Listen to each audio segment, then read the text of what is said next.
Hello everyone, my name is Caitlin McGowan, and today I will be talking about obesity here in the United States. I want to talk about how it correlates to socioeconomic status and some other main factors causing the high rise of obesity levels all across the nation.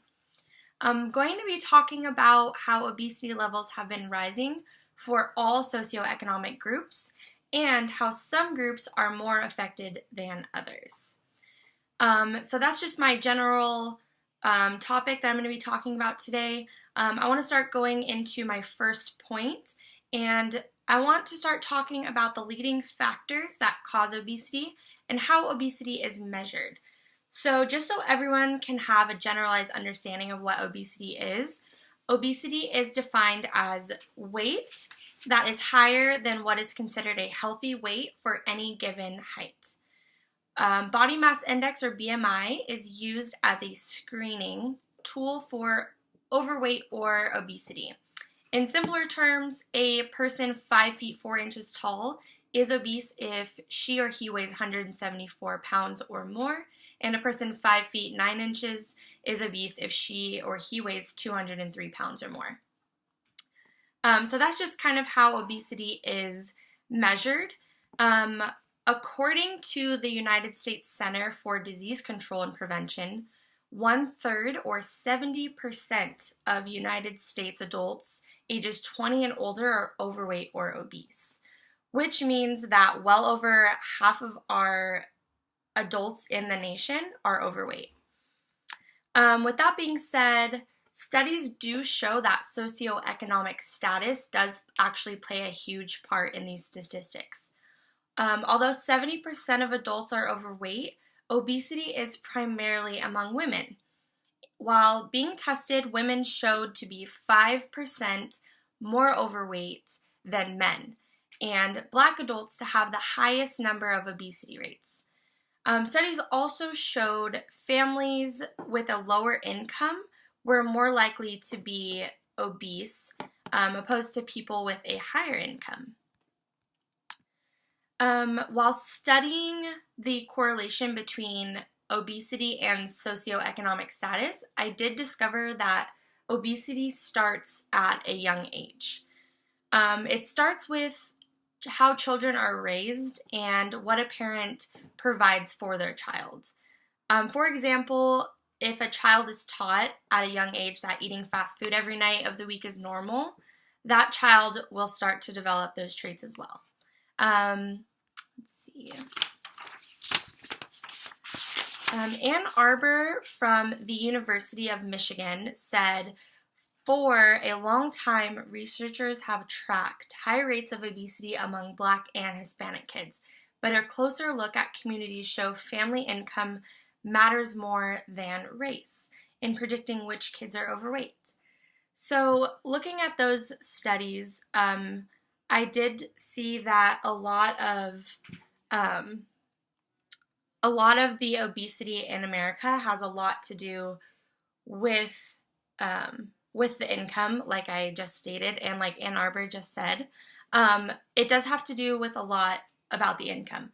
So families with a lower income, they are more likely to buy cheaper food for their family just because it's a little bit easier for them, opposed to a higher income family that can go out, have more time to shop at the grocery store and make homemade dinners.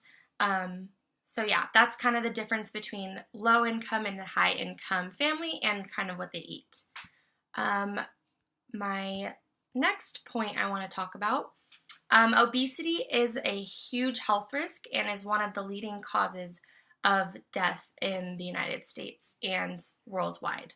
Problems such as heart disease, stroke, cancer, and type 2 diabetes are more likely to occur from being obese and overweight. Although most obesity-related health problems happen to adults, it is most crucial to stop obesity at a young age.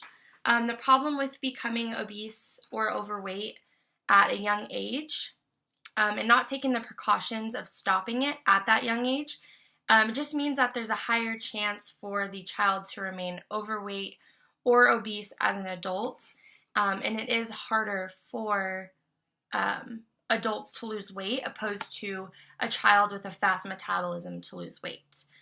So it is really important for children that are having obesity problems at a young age to stop it, and it's really important for parents to realize that they need to help their child now so that it doesn't become an issue or a health-related problem as they grow older.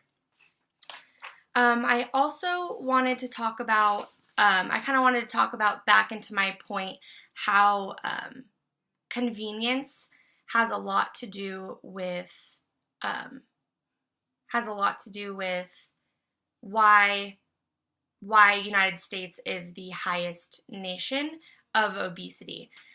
Convenience has a lot to do with it because here in America, you can sit in your car, you can drive through a fast food line, receive a hot, cheap meal with little to no effort at all. So these fast food chains have made getting a meal or a dinner for the family very easy and affordable for everyone.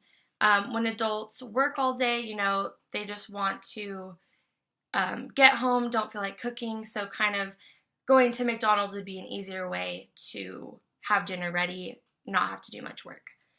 So I feel like that's why fast food companies are rising and why it's just so convenient for everyone. They make it that way so people can come buy their food, and their food isn't the healthiest, so I believe that's why obesity rates are rising.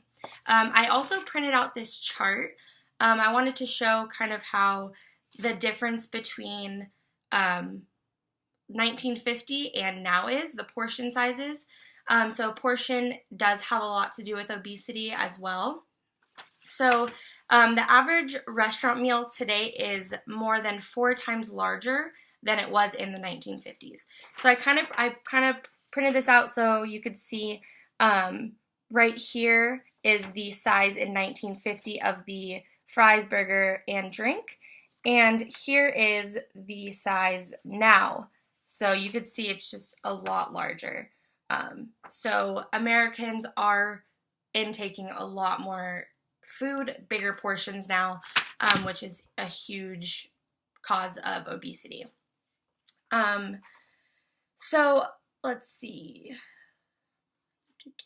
I wanted to talk about a sociological concept used in this study, which is the conflict theory.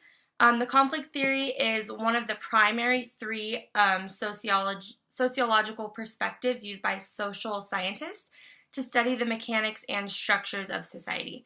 I just wanted to kind of put it in a simpler term.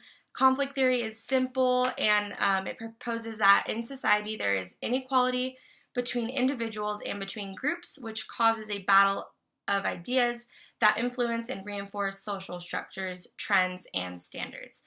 So that just kind of plays a part in obesity.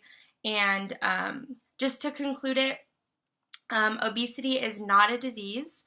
It is a public health problem, and it is a huge risk factor for several chronic diseases.